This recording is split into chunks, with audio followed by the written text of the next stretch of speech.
alumni coming 2023.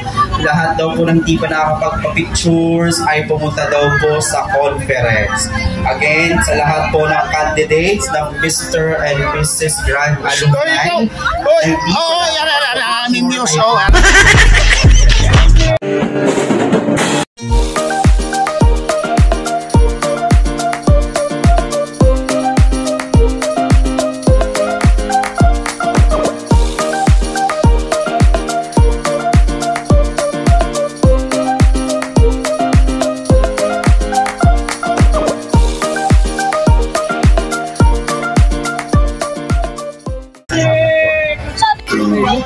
Yan.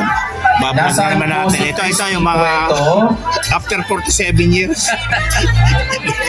Ngayon ko lang nakita. Ayan. Yung iba ba? Sabi ko after 47 years. 47 na yun? Oo. Pag minus mo, 23, 76. Nalipulan na. May nalipon na sa inyo. Marami na. Sabi ko na sa inyo eh. Ay ganun pala pagkikiumatin ng Grand Alumni ng elementarya ay pagkakasarap-sarap pala. Ay makikita mo yung mga klase, yung mga naunang batch sa iyo ay napakasaya. Tapos maraming kwentuhan, mga alaala na nakalipas na minsan ay nakakatawa rin dahil minsan ay nagkakantsawan. Siyempre nariyan parang mga love life na sinasabi. Sino kayo mga kapartner mo noon?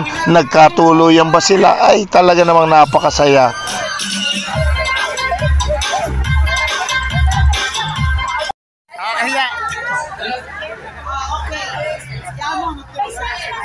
Nag-iisa. Ang kapal! Kasi natin po ay sa rotatoria noong kaya po ako sa rotatoria dahil maingay po ako.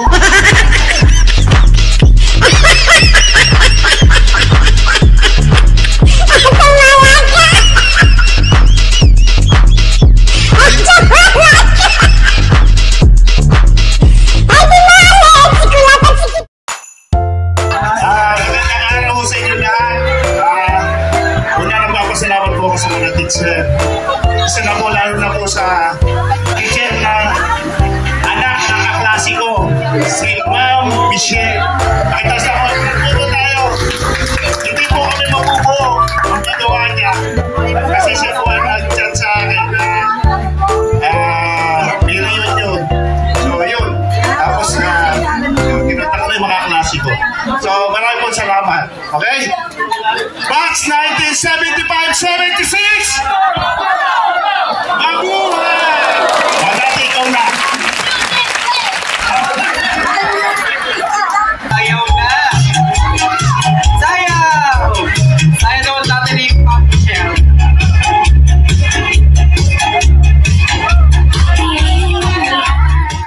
Ay sa haba ng panahon, biro nyo ay 47 years kami bago kami nagkakita-kita ng aking kaklase.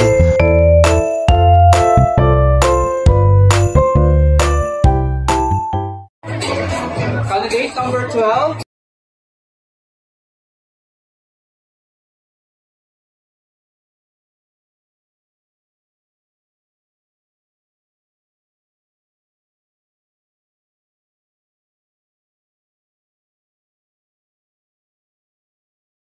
Magandang tanghali po sa inyong lahat. Ako po si Nati Perez, Ani Perez. Taga Malalim. Ako po ay senior na. Nakakatuwa po matay na dito. Talagang ang aking pong nasabihan, ang nagsasama daw ng tapat, ay di nagkakaige. Ikaw Hello. Kumusta po kayo? Sing ba kayo? Ako ba'y may kakapangalan? Manolo Ebora din. Kaya lang Malvis po ang aking inisan at ang aking pong ETA di Malupi. Okay? Ika nga, ala ipak sa taga-dahilig ay hindi kami paiilig.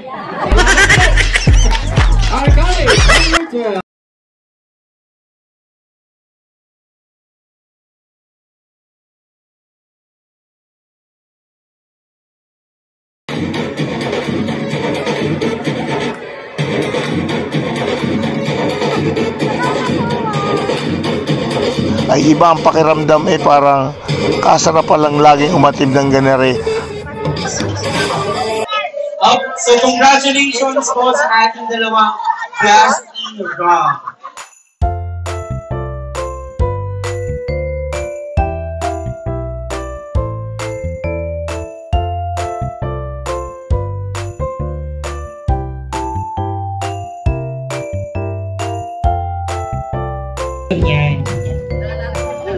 Smile!